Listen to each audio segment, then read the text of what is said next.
What's going on, guys? I'm Nick Conti, and I trade futures with Apex and TopStep.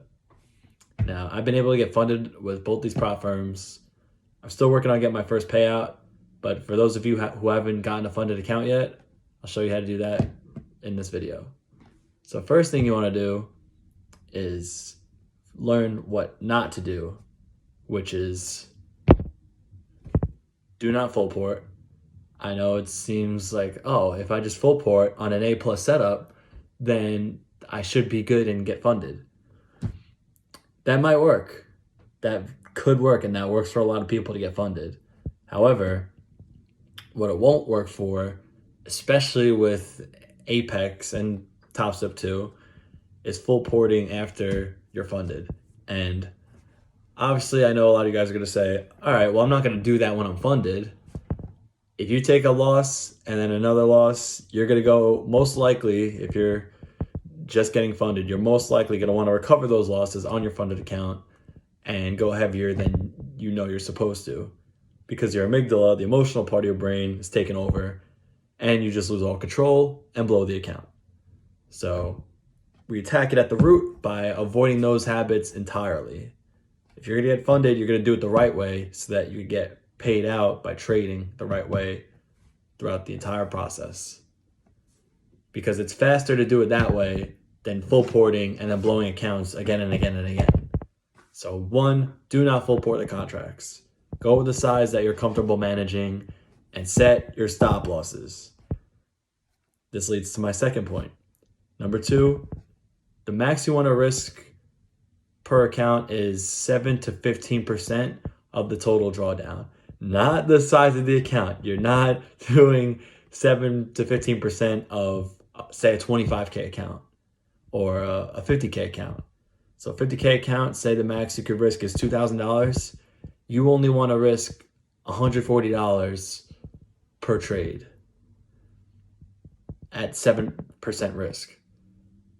Because when you do that, if you risk 7% per trade, do you know how many chances you have if you do that every single time? And if you blow the account risking 7% every single time on TopStep, Apex, it's more understandable because of the trailing drawdown. But for TopStep, if you do that and you blow the account, then you either just had bad luck or you ended up going on tilt and you ended up risking more than you were supposed to. So that was step two. Only risk 7 to 15% of the total max drawdown of the account, not the account size. Number three, what I did was I made sure to take well-calculated trades as part of my system. So I have a whole system. I'll show you guys another video of how I trade, but make sure you're only taking trades that are within your system, whether you're trading ICT or as simple as support and resistance with a few other confirmations. You only want to take those trades that give you your confirmations. If you're taking trades because, oh, the market's going up, let me just add a bunch of contracts here and hope it keeps going higher until it hits the amount of profit I want to make. That's not sustainable. Trust me, I know that is not sustainable. So you want to have before you even enter the trade, you want to have your stop loss, number one, and your exit price or price targets before you even enter. So you know what you're looking at and you're not getting whipsawed or whiplashed by the market while being in trades and not being susceptible to blowing accounts. So that's super important. Be very calculated with every trade you take so that you can go back and journal and see what you did right and what you did wrong for the day, as opposed to just going on tilt and not even knowing what the heck happened, having amnesia of your trading day, other than the fact that you went on tilt and raged and blew the accounts. So now, last one. This one specifically ties for Apex. And this is contrary to popular belief, but this has helped me get funded with multiple 25K accounts. I do not let my winners run for too long, because if you let your winner run for too long and it comes back towards you, this advice, side note, this advice works for any other form of trading where there isn't a max trailing drawdown, where if you could let your winner run and it comes back to break even and then you come back into even more profit. That's great. That's all well and good for regular trading. But with the max trailing drawdown, if you let your winner run and it comes back to your break even and you put your stop to break even, you lost that trade. You literally lost money on that trade with the amount you could risk. And that sucks. That's very frustrating.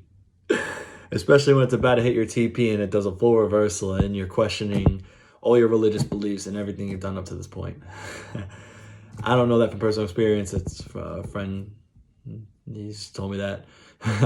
But yeah, always move up your stops when especially trading with Apex because of everything I just explained.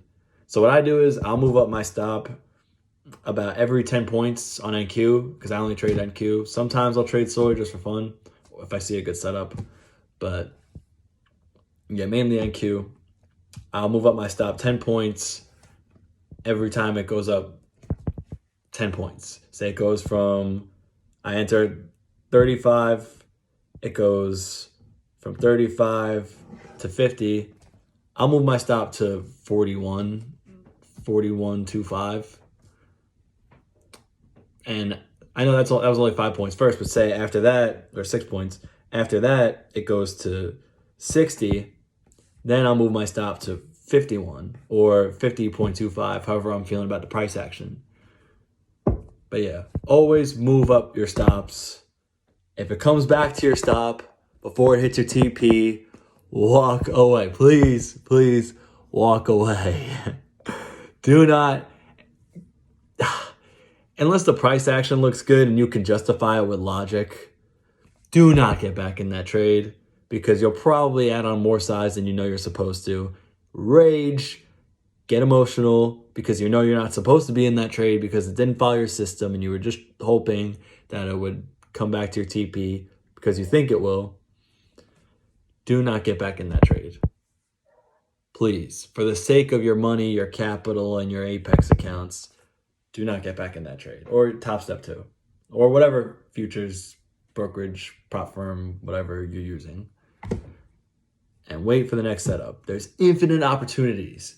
As traders, we get so fixated on like the present, like the laser focus on the here and now, watching the price action. There's going to be more setups. Your system will come back again.